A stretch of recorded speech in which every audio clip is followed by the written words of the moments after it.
नमस्ते दोस्तों, मैं विदिशा आपके साथ लेके आ गई हूँ आज एक नया एपिसोड जहाँ पे मैं बात करूंगी एक अजीब, अनोखा और बहुत ही ज्यादा इंटेलिजेंट इंसान के बारे में। जी हाँ दोस्तों, जिस इंसान ने आज तक कोई गलती नहीं की है वो आज तक कभी कोई नया चीज सीख ही नहीं पाए, ऐसे ही कुछ मानते थे दुनिया के सबसे बड़े साइंटिस्ट एल्बर्ट आइंस्टाइन।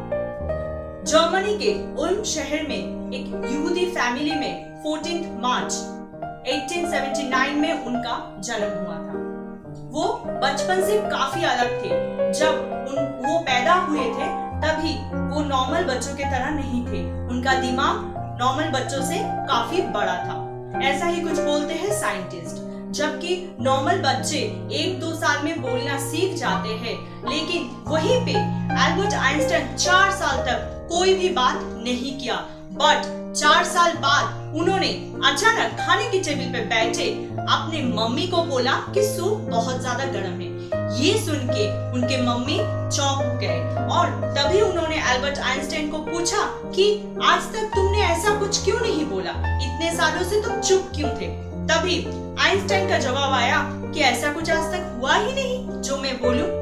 ये सुन के उनके मॉम बहुत ज्यादा शॉक्ड हो गए। यही पे नहीं, उनका ऐसे ही अजीबोगरीब बहुत सारे इंसिडेंट है जो मैं अभी आपके साथ बोलने जा रही हूँ। बचपन से ही वो पढ़ाई में काफी ज्यादा कमजोर थे, ऐसा ही कुछ बोला जाता था। वो स्कूल्स में या कॉलेजों में ज्यादा उनको किताब में इंटरेस्ट नहीं था। वो हमेशा से दूसरों बच्चों से अलग थे।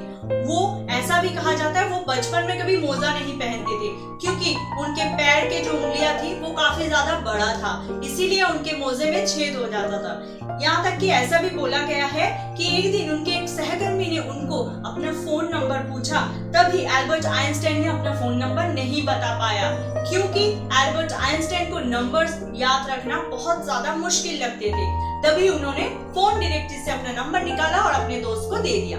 तो उसके दोस्त हैरान होकर पूछा, ऐसा क्यों है, तुम अपने नंबर्स क्यों नहीं याद रख सकते। तभी एल्बर्ट आइंस्टाइन ने बताया, जो चीज किताब में मिल जाती है वो याद रख के क्या फायदा है।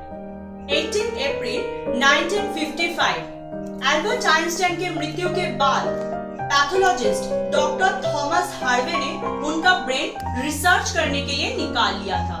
परंतु उसके बाद जब ये बात सबको पता चल गया तभी थॉमस हार्वे की नौकरी चली गई थी। लेकिन उन्होंने सबको ये बताया कि उनको रिसर्च करना था, उनको जानना था कि आखिर क्या था उनके दिमाग में जो उनको इतना स्पेशल बनाते हैं, उनको इतना इंटेलिजेंट बनाते हैं, क्या था। तो जब परमिशन नहीं मिली तो उन्होंने क्या किया, एक जार में आइंस्टाइन के दिमाग को, ब्रेन को कैद करके बेसमेंट में रख दिया। परंतु बाद में एल्बर्ट आइंस्टाइन के बेटे हैंस एल्बर्ट आइंस्टाइन के परमिशन मिलने के बाद फिर डॉक्टर थॉमस हार्वे ने उनके ब्रेन के वजन किए और वजन करने के बाद वो शॉक्ड हो गए थोड़ा सा, क्योंकि उनको उसके बाद पता चला कि उनके ब्रेन का वजन था 1200 ग्राम। जी हाँ दोस्तों, नॉर्मली इंसान के ब्रेन का वजन लगभग 1400 ग्राम होते हैं, लेकिन वहाँ पे उनके ब्रेन का वजन था 1200 ग्राम।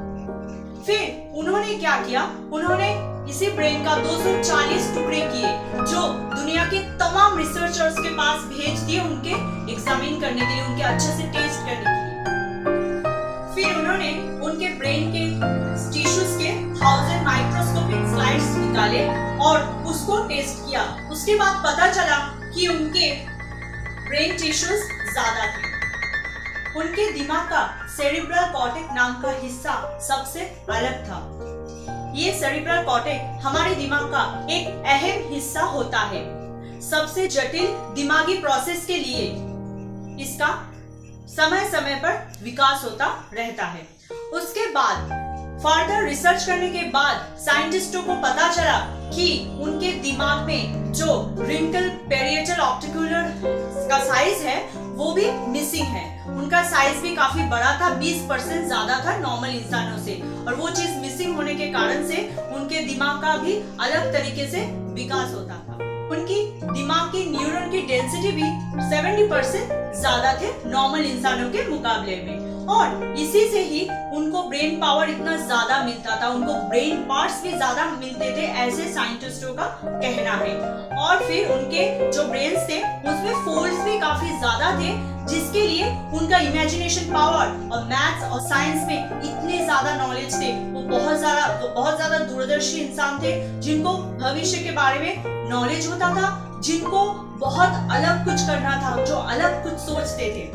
जी हाँ दोस्तों, उसके बाद उनके ब्रेन के 40 पीसेस किए गए और उनको अमेरिका के फिलाडेल्फिया शहर में मटर म्यूजियम में प्रेजेंट किया गया है। आज 65 इयर्स हो गए एल्बर्ट आइंस्टाइन हम सबको छोड़ के चले गए, लेकिन आज भी उनके थीसिस के बिना साइंस बिल्कुल अधूरे है।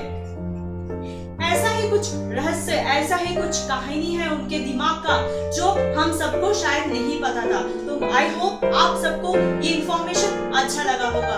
अगर अच्छा लगे तो प्लीज लाइक, कमेंट और शेयर करना मत भूलिए, और सब्सक्राइब नहीं किया तो प्लीज डू सब्सक्राइब। इसके बाद नेक्स्ट वीडियो में कुछ अलग और भी ज्यादा इंटरेस्टिंग टॉपिक लेके मैं आपके साथ आऊंगी। तब तक खुश रहिए, हैप्पी रहिए। Thank you.